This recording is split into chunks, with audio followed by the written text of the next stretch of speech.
So hello everyone, मैं हर्ष कुमार साहब आप सबका अपने चैनल में बहुत बहुत स्वागत करता हूं। तो आज की इस वीडियो में हम लोग जो है BSc physics second year paper 2 का हम लोग थर्ड यूनिट का नेक्स्ट टॉपिक न्यूटन्स रिंग को देखने वाले हैं। तो सबसे पहले मैं आप लोग को जो है इसका डेफिनेशन बताऊंगा, उसके बाद इसका क्लियरली जो है डेरिवेशन करेंगे, ठीक है ना। तो सबसे पहले हम लोग इसका डेफिनेशन समझते हैं। जब किसी अधिक वक्रता वाले समतल उत्तर लेंस को एक समतल कांच की प्लेट पर रखा जाता है, मतलब जब हम लोग जो है जिसका कर्वेचर ज़्यादा रहता है, ऐसे प्लेन कॉन्वेक्स लेंस को हम लोग जो है एक प्लेन कांच के ऊपर रखते हैं, कुछ इस प्रकार से हम लोग इसको रखा जाता है, ठीक है ना। यहाँ पर आप लोग डायग्राम में देख सकते हैं कि उत्तल पृष्ठ प्लेट के जो है स्पर्श में स्पर्श करते हुए रहता है कॉन्वेक्स लेंस, इसको है ना यहाँ पर स्पर्श करते हुए है। तो लेंस और प्लेट के बीच वायु एक वेज रूपी फिल्म बन जाती है, ठीक है। वेज रूपी मतलब आप लोग को थोड़ा समझना होगा।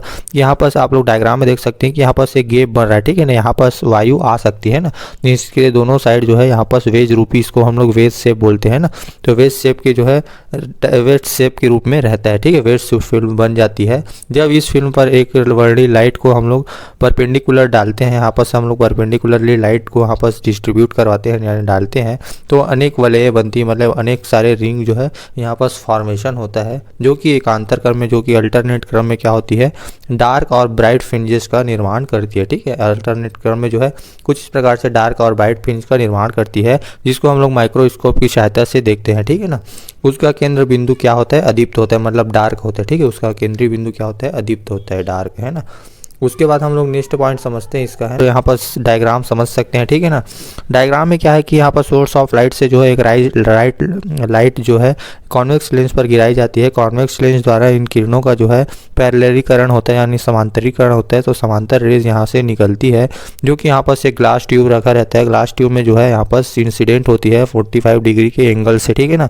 तो जितनी सारी जो है रेज जो है यहाँ पर डिस्ट्रीब्यूट होती है, वो क्या होता है कि आधे जो है परावर्तन के पश्चात जो है माइक्रोस्कोप की तरफ जो है चला जाता है, और जो है कुछ किरणें जो है यहाँ पर से जो है ट्रांसफ़र होके यहाँ पर सबसे पहले क्या होता है कि जो ग्लास ट्यूब रहता है कि यहाँ पर से जो है किरणें यहाँ पर से रिफ्लेक्ट होती है, यानी परावर्तित होकर इस कॉन्वेक्स यानी प्लेन कॉन्वेक्स लेंस पर पड़ती है, यानी प्लेन कॉन्वेक्स नीचे रखा होता है। तो प्लेन कॉन्वेक्स लेंस क्या करती है कि इनको जो किरणें आती है उनको आपस में रिफ्लेक्ट करती है, और इसको जो है वो माइक्रोस्कोप की तरफ जो है इंसिडेंट करा देती है, यानी परावर्तित कराते हुए माइक्रोस्कोप की तरफ भेज देती है, ठीक है ना। तो इस प्रकार से हम लोग को माइक्रोस्कोप में यहाँ पर जो है यहाँ पर फ्रिंजेस दिखाई देती हैं, जो मिडिल में क्या रहती है, डार्क रहती है, ठीक है ना। तो यहाँ पर ऐसा हमने जो है सोर्स ऑफ मोनोक्रोमेटिक लाइट लिया, एक वर्णी प्रकाश लिया है ना, मोनोक्रोमेटिक बोलते हैं इसको इंग्लिश में। उसके बाद L1 को हम लोग जो है कॉन्वेक्स लेंस लिए, और G को हम लोग ग्लास प्लेट लिए, ठीक है ना। उसके बाद L को हम लोग जो है प्लेनो कॉन्वेक्स लेंस लिए है। मतलब प्लेनो कॉन्वेक्स लेंस कहने का मतलब है कि जिसका एक सिरा जो है प्लेन रहता है और एक सिरा जो है राउंडेड शेप यानी सर्कुलर रहता है, ठीक है ना। उसके बाद हम लोग ने P जो लिया है प्लेनो ग्लास प्लेट लिया है, ठीक है ना। M को हम लोग ने माइक्रोस्कोप कंसीडर किया है, ठीक है ना। तो कुछ इस प्रकार से इसका डायग्राम बनता है। बुक में बहुत लेंथी प्रकार से इसका डायग्राम दिया है, तो आप लोग वहाँ से मत लिखिएगा, और इसका कुछ डेफिनेशन इतना को आप लोग को लिख के आना पड़ेगा, ठीक है ना। तो उस यहाँ पर हम लोग ने एक और डायग्राम कल्पित किया है, ठीक है ना। तो यहाँ पर से जो रेज आती है यहाँ से, तो वो जो है सिरे पर जो सरफेस पर जो है इंसिडेंट होती है, वो जो है तुरंत ही परावर्तित यानी रिफ्लेक्ट होकर किरण 1 का निर्माण करती है, और एक किरण जो है इसके अंदर जाती है, यानी अपवर्तित होगी, ट्रांसमिट हो जाती है कुछ किरणें, और जो है यहाँ पर अपवर्तन की घटना होती है, ठीक है। अपवर्तित होते हुए वो ग्लास ट्यूब पर जो है रिफ्लेक्ट होती है, ठीक है। ग्लास ट्यूब पर रिफ्लेक्ट होते हुए वो रेस 2 का निर्माण करती है, ठीक है ना। इस प्रकार हम यहाँ पर से 2 रेस की कल्पना करके हमको जो है फ्रिंजेस की प्राप्ति होती है, ठीक है। माइक्रोस्कोप द्वारा इसको देखा जा सकता है ना। उसके बाद थोड़ा सा इसका थ्योरेटिकल पार्ट और देख लेते हैं। फिल्म के ऊपरी पृष्ठ पर लाइट परावर्तित होकर किरण 1, यानी जो बताया ना कि परावर्तित होकर ऊपरी सतह पर परावर्तित होकर किरण 1 तथा निचले सरफेस पर रिफ्लेक्ट होकर निचले सरफेस पर रिफ्लेक्ट होकर वो किरण 2 प्राप्त होती है। किरणें 1 और 2 कलश संबंध है, मतलब यानी कि इनका फेज डिफरेंस में आपस में इक्वल है, फेज डिफरेंस सेम है ना। इसलिए क्या करती है, इंटरफेरेंस की रेस का निर्माण करती है, जिससे हम लोग को क्या है कि रिंग शेप में जो है फ्रिंजेस प्राप्त होती है या बनती है, ठीक है ना। उसके बाद हम लोग अब यहाँ पर से हम लोग का डेरिवेशन स्टार्ट हो जाता है थोड़ा सा, है ना। तो इतना तो आप लोग जो है एज अ थ्योरेटिकल पार्ट आप लोग को एग्जाम में लिख के आना है, ठीक है ना, इतना को। उसके बाद हम लोग आगे देखते हैं। आगे हम लोग का है इसका आप लोग को पथांतर निकालना है, ठीक है। इसका हम लोग जो व्यंजक करते हैं, तो डेरिवेशन में सबसे पहले हम लोग को जो जो है किरण व व्यतिकारी किरण जो है इंटरफेरेंस रेस 1 और 2 के बीच हम लोग को जो है पथांतर यानी पाथ डिफरेंस निकालना है। यहाँ पर से आप लोग देख रहे हैं ऊपर जा रहे हैं नीचे, तो यहाँ पर से पाथ डिफरेंस ऑफ कोर्स होगा ही है ना, तो उसी को हम लोग को कन्वर्ट जो है फाइंड करना है, ठीक है ना। तो यहाँ पर पथांतर को हम लोग जो है डेल से शो करते हैं। तो पथांतर हम लोग जानते हैं कि हम लोग क्या पढ़े कि 2 mu t cos r plus theta plus lambda upon 2 होता है, ठीक है ना। तो हम लोग जानते हैं कि दो किरणें जो रहती है 1 और 2 के बीच पथांतर कितना आता है, ये पिछले वीडियो में हम लोग ने कैलकुलेट कर लिया था, या इसके फार्मूला को आप लोग याद कर लीजिएगा, वो अच्छा बेटर होगा, ठीक है ना। यहाँ पर 2 mu t cos r plus theta plus lambda upon 2 से दिया जाता है, ठीक है ना। इस इक्वेशन को आप लोग याद कर लीजिएगा, लेमडा का फार्मूला है, ठीक है ना। यहाँ पर जो है म्यू को हम लोग अपवर्तनांक बोलते हैं, और टी को हम लोग मोटाई बोलते हैं, और आर को हम लोग अपवर्तन कोण बोलते हैं, ठीक है ना। और लेमडा को हम लोग जो है वेवलेंथ बोलते हैं, ठीक है ना। अब हम लोग मानते हैं कि जैसे कि आर की वैल्यू 0 है, ठीक है, अपवर्तन कोण की जो है वैल्यू 0 है, तो हम लोग थीटा को जो है इसके किसके इक्वल मान सकते हैं, 0 के इक्वल है ना, नियरली इक्वल। तो नियरली इक्वल मान रहे हैं, तो जैसे cos 0 डिग्री यहाँ पर जो है cos दिया है ना, इसको तो हम लोग 0 मान चुके हैं। अब थीटा की वैल्यू कितना मारे 0, और cos 0 की वैल्यू कितना होती है 1 है ना, तो इसका पथांतर कितना आ जाएगा, यहाँ पर से 2 म्यू, म्यू को हम लोग जो है 1 माने, ठीक है ना, म्यू को हम लोग 1 माने, तो हम लोग को वैल्यू क्या मिलता है 2t प्लस लेमडा अपॉन 2 हम लोग को वैल्यू प्राप्त होती है, ठीक है ना। इसके आगे हम लोग देखते हैं, पहले आप लोग इतना अपना कॉपी में नोट कर लीजिएगा, ठीक है ना। तो उस इक्वेशन के बाद हम लोग जो है इसकी अधिकतम तीव्रता यानी हाई इंटेंसिटी के लिए जो है कुछ शर्तों का पालन करना पड़ता है। तो यहाँ पर दो चीज़ों के लिए हम लोग इंटेंसिटी निकालते हैं, डार्क फ्रिंजेस के लिए और लाइट फ्रिंजेस के लिए, है ना। यानी कि लाइट रिंग के लिए और जो है डार्क रिंग के लिए हम लोग जो है यहाँ पर तीव्रता की गणना करते हैं। तो लाइट रिंग के लिए क्या हो जाएगा, पथांतर को हम लोग हमेशा सम संख्या यानी जो है लैम्डा एन लेते हैं ना, लैम्डा एन लेते हैं, और इसको हम लोग जो है हमेशा जो है 2n + 1 लैम्डा अपॉन 2 लेते हैं, ठीक है ना। ये कोई जो है विषम होता है, विषम होने पर हम लोग को क्या प्राप्त होता है, अधिप्त प्राप्त होता है ना। तो यहाँ पर ये क्या हो जाएगा 2t plus lambda upon 2 is equal to n lambda हो जाएगा, ठीक है ना। सिंपली हम लोग ने जो पिछली वैल्यू निकाली थी उस पर हम लोग रख रहे हैं, ठीक है, ये वैल्यू को इसके इक्वल रख रहे हैं एन लेमडा के, सिंपली यहाँ पर 2n + 1 लेमडा अपॉन 2 के इक्वल में हम लोग रख रहे हैं, ठीक है।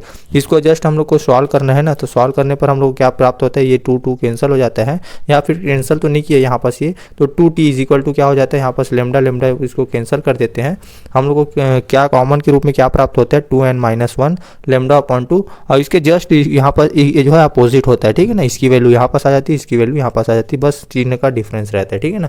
तो 2t is equal to lambda upon lambda n हो जाएगा, ठीक है ना। इसको हम लोग यहाँ पर ट्रांसफर कर देते हैं ना, ट्रांसफर करने पर यहाँ पर सिंपली हम लोग को इसको यहाँ पर सिंपली इसको कैंसिल कर देते हैं, यहाँ पर इसको ट्रांसफर कर देते हैं, ठीक है। इसको आप लोग सॉल्व कर लीजिएगा, तो आप लोग को वैल्यू क्या मिल जाएगी 2t इज इक्वल टू इतना मिलेगा, और 2t इज इक्वल टू इतना मिल जाएगा, ठीक है ना। और उसके बाद तो ये तो हम लोग को पूछा ही जाता है, बट हम लोग को जो है इसका मोस्ट इंपॉर्टेंट पार्ट यानी डायमीटर निकालने के लिए हम लोग को पूछा जाता है, diameter of light and dark fringes ring, है ना। फ्रिंजेस और रिंग का जो है डायमीटर यानी व्यास पूछा जाता है, ठीक है, व्यास की गणना कीजिए।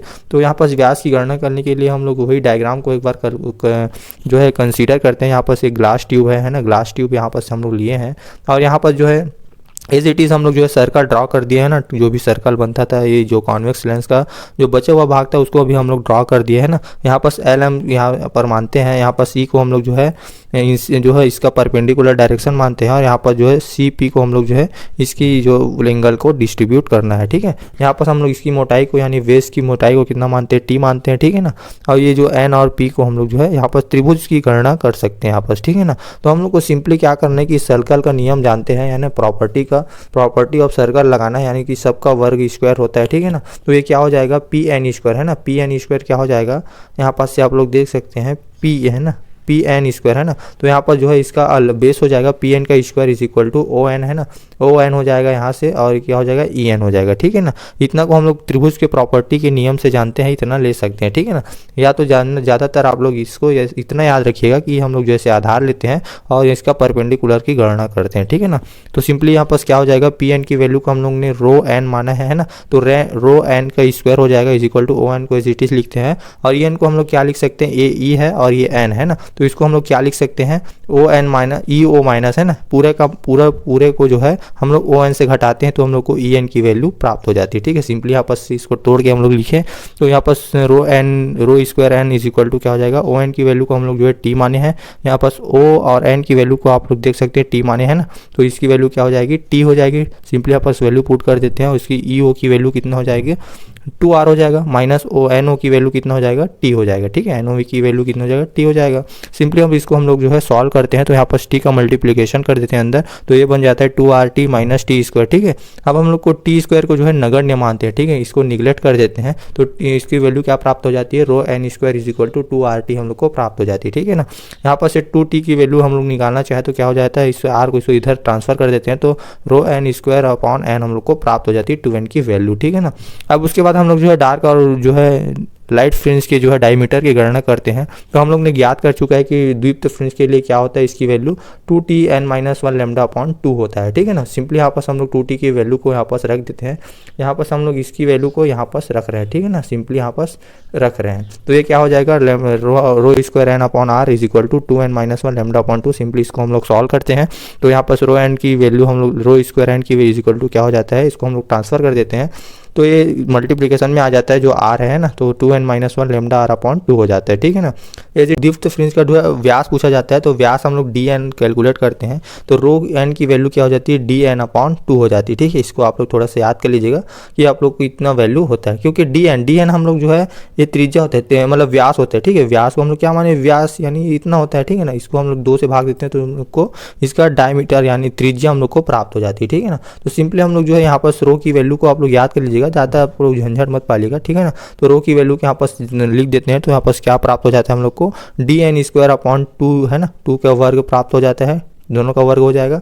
सिंपली इसको हम लोग किसके इक्वल कर रहे हैं, 2n-1 आर अपॉन 2 हो जाएगा, लेमडा आर अपॉन 2 हो जाएगा। सिंपली इसको हम लोग सॉल्व करते हैं, यहाँ पर एक टू कैंसिल हो जाता है, एक 2 को हम लोग इधर ट्रांसफर कर देते हैं ना, तो 2n-1 लेमडा आर हो जाएगा, डी एन स्क्वायर की वैल्यू है ना, तो d n is equal to क्या प्राप्त होगा, lambda r under root 2r lambda r under root क्या प्राप्त होगा, 2n-1 हम लोग को प्राप्त हो जाता है। ठीक है, इसको हम लोग एक साथ लिख देते हैं, इसको अलग एक साथ लिख देते हैं। ठीक है ना, तो इसको इस प्रकार से हम लोग को डायमीटर n की वैल्यू हम लोग को प्राप्त हो जाती है। तो डायमीटर n की वैल्यू जो है 2n-1 की जो है डायरेक्टली प्रोपोर्शनल होती है। ठीक है, आप लोग इसकी कंडीशन को याद रखिएगा, ये कई बार पूछा जाता है एग्जाम में, मोस्टली पूछा जाता है। ठीक है ना, तो इसकी कंडीशन क्या होती है कि जो डायमीटर ऑफ जो लाइट फ्रिंजेस होती है, लाइट रिंग्स जो होती है वो dn is equal directly proportional to under root 2n-1 होती है, यानी कि वो विषम संख्या है ना, ये जो विषम संख्या प्राप्त होती है हम लोग को अंडर रूट के अंदर प्राप्त होती है ना, तो लाइट रिंग के लिए उसका डायमीटर जो विषम प्राकृत संख्या के वर्गमूल के समानुपाती यानी डायरेक्टली प्रोपोर्शनल होता है। ठीक है ना,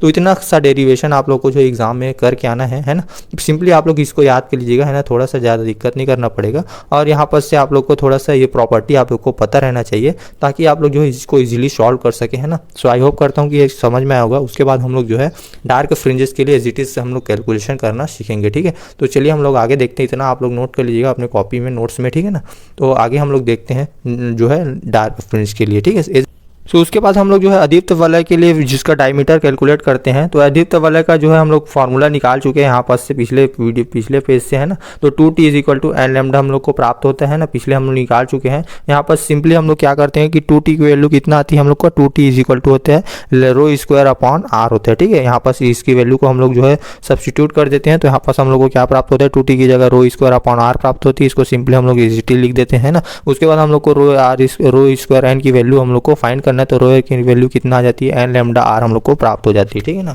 अब हम लोग जो है एनवी जो है अदीप्त यानी डार्क रिंग के लिए जो इसका डायमीटर कैलकुलेट करना है, तो इसका डायमीटर क्या हो जाता है, rho n is equal to d n upon 2 मानते हैं। ठीक है ना, चूंकि इतना का व्यास है भाई, पूरा व्यास हम लोग इसको त्रिज्या बना के लेते हैं ना, ये त्रिज्या बना के इसको कैलकुलेट करते हैं, तो सिंपली हम लोग दोनों में जो है यही वैल्यू पुट अप कर रहे हैं। ठीक है, तो सिंपली हम लोग यहाँ पर रो की वैल्यू को हम लोग पुट कर देते हैं, तो हम लोग को क्या प्राप्त होता है, यहाँ पर सिंपली हम लोग इसने इसको डायरेक्ट सॉल्व किया है ना, तो डी एन को यहाँ पर स्क्वायर करते हैं, यहाँ पर क्या हो जाएगा, डी स्क्वायर हो जाएगा, यहाँ पर बटे में कितना आता है, 2 का स्क्वायर आता है ना, तो 2 का स्क्वायर कितना होता है, 4 होता है, 4 इधर हम लोग ट्रांसफर कर दिए डायरेक्ट, तो कितना हो जाएगा 4n, यहाँ पर 4n लेमडा आर हम लोग को वैल्यू प्राप्त हो जाती है। सिंपली हम लोग इसको आगे और सॉल्व करते हैं, यहाँ पर दोनों का पक्षों का वर्ग करते हैं ना, बोथ साइड हम लोग क्या करते हैं, स्क्वायर करते हैं। यहाँ पर इस स्क्वायर हम लोग को सिंपली करना है। स्क्वायर करने पर हम लोग को क्या वैल्यू प्राप्त होती है, √4 lambda r into lambda n की वैल्यू हम लोग को प्राप्त हो जाती है। डी एन किसके प्रोपोर्शनल हो जाता है, √n के प्रोपोर्शनल हो जाते हैं। ठीक है, इसको हम लोग जो है कांस्टेंट मान लेते हैं। सिंपली पिछले वाले में भी हम लोग उसको कांस्टेंट माने हैं, तो इस प्रकार से हम लोग को जो है इसकी वैल्यू प्राप्त हो जाती है। इस प्रकार क्या वैल्यू प्राप्त होती है कि अदीप्त वलय का जो है डायमीटर जो है प्राकृतिक संख्या के वर्गमूल के डायरेक्टली प्रोपोर्शनल समानुपाती होता है। ठीक है ना, तो इतना ही आप लोग को एग्जाम में भी करके आना है। ठीक है ना, उसके बाद हम लोग जो है दीप्त वलय के जो है व्यास का अंतर यानी डायमीटर का जो है डिफरेंस पूछा जाता है क्रमागत दीप्त वलयों के लिए, है ना।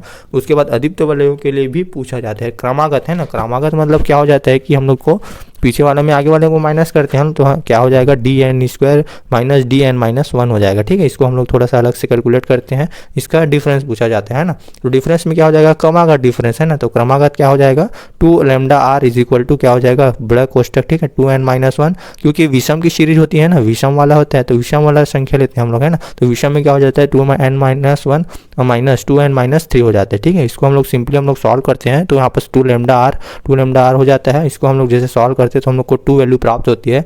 इसको आपस में मल्टीप्लिकेशन करते हैं तो हम लोग को जो है 4 लैम्डा आर इसको वैल्यू प्राप्त हो जाती है। ठीक है ना, एज इट इज हम लोग जो है डार्क रिंग के लिए करते हैं। डार्क रिंग क्रमागत जो है डार्क रिंग के लिए हम लोग को इसका डायमीटर ज्ञात करना है, तो सिंपली हम लोग इसको डैश मानते हैं ना, तो डैश मान के इसको जो है डिफरेंस निकालते हैं, माइनस करते हैं, तो सिंपली हम लोग को क्या वैल्यू प्राप्त हो जाती है। यहाँ पर ये जो है सम रहता है तो सम के रूप में हम लोग लेते हैं ना, तो सम के रूप में क्या हो जाएगा n-1 हो जाएगा। तो हम लोग को यहाँ पर से सिर्फ n कैंसिल हो जाता है, 1 का मल्टीप्लिकेशन करते हैं तो हम लोग को 4 लैम्डा आर इसकी वैल्यू प्राप्त हो जाती है। ठीक है ना, तो इस प्रकार से हम लोग जो है न्यूटन रिंग का डायमीटर डिफरेंस इक्वल होता है। यहाँ पर दोनों का इक्वल देख सकते हैं, इसकी जो डायमीटर की जो डिफरेंस है वो इक्वल होती है, इक्वल प्राप्त होती है ना।